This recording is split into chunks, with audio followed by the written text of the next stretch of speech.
I wanted to share my monthly update with the Petites and the McKinneys. Dave and Sarah, Pete and Janet, I hope you and your families are doing well. It's been a challenging month.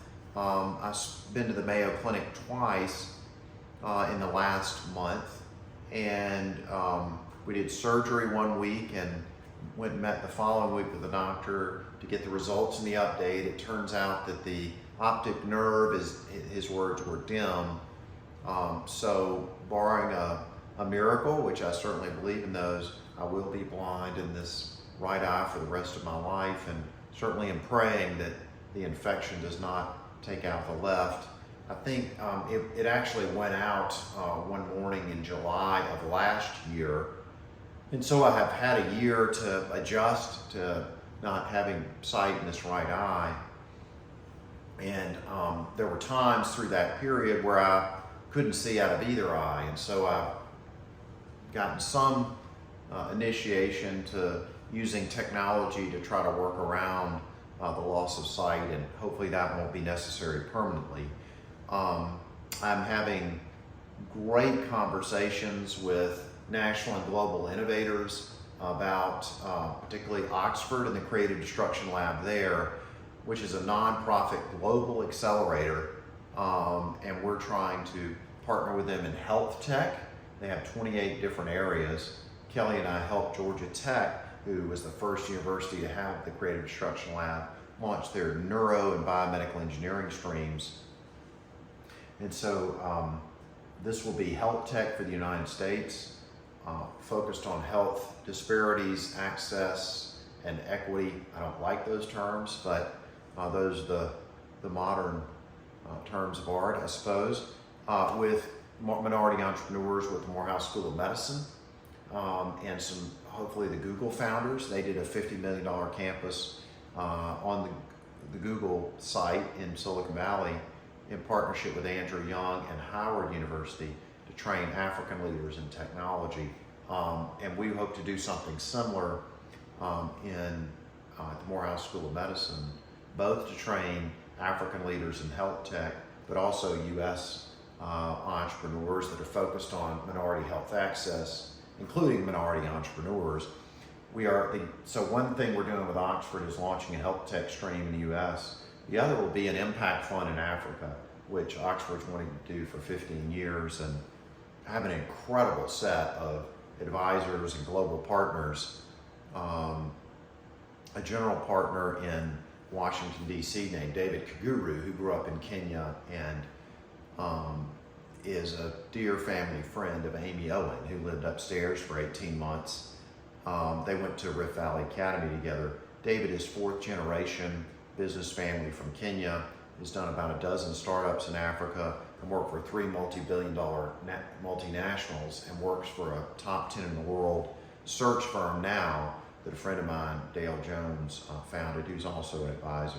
So I'm very excited about that, and I'm meeting with a group of innovators here in September that have had the same challenges and experiences and frustrations that I've had in Atlanta and in Georgia driving innovation, in my case over the last 20 years, who want to transform our ecosystem.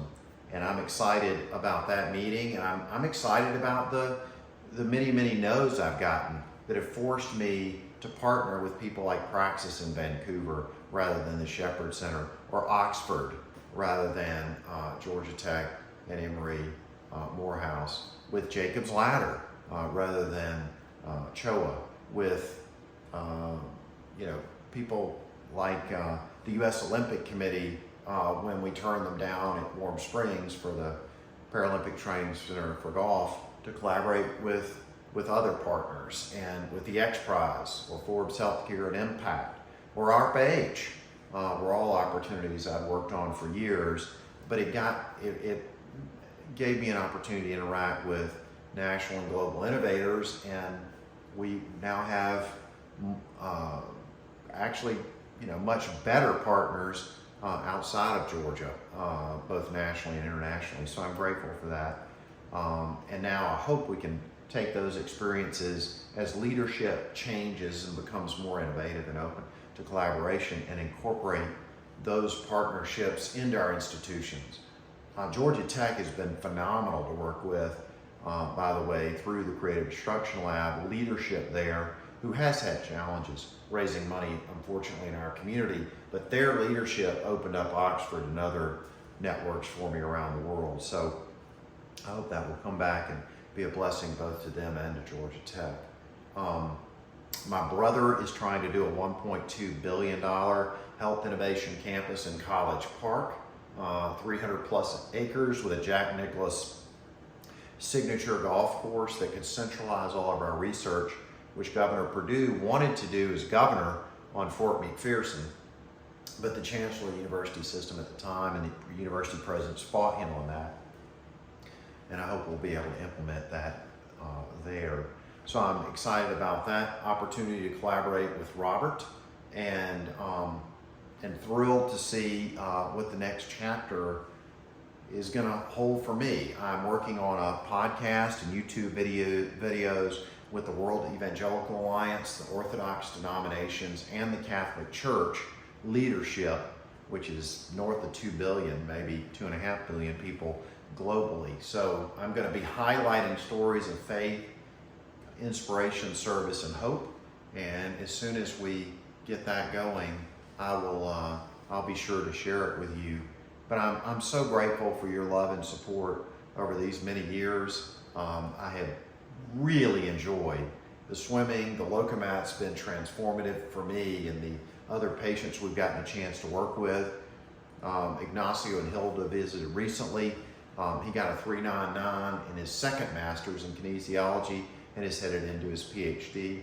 And I'm also chairing the board of a spinal cord company out of Rice University with Dr. James Tour, a brilliant Messianic Jew that's got private equity and research and manufacturing, cell line manufacturing partners all over Europe, and is truly transformational. It's rebuilding the cord, manufacturing cell lines, and taking interventions which are available now but cost more than $2 million a patient, making them available for, low tens of thousands. So I'm excited about that opportunity to impact patients around the world. I'm grateful for the work of Henry. I'm thrilled about the national and international partners God has opened for us, the 65 plus projects, programs, initiatives in almost 120 countries. And that never would have happened but for the shut doors that we've gotten locally, and both in Atlanta and across the state. So I'm grateful now that we have an opportunity with institutions that are open to collaboration to bring these global partners and national partners to bear. And if that's not of interest, we'll just keep charging ahead. So again, I hope you and your families are doing well. And when I get the podcast or the videos up and running, which I hope I will, I'll forward those on along. God bless you, and thank you so much for your love, support, encouragement, and friendship. Take good care.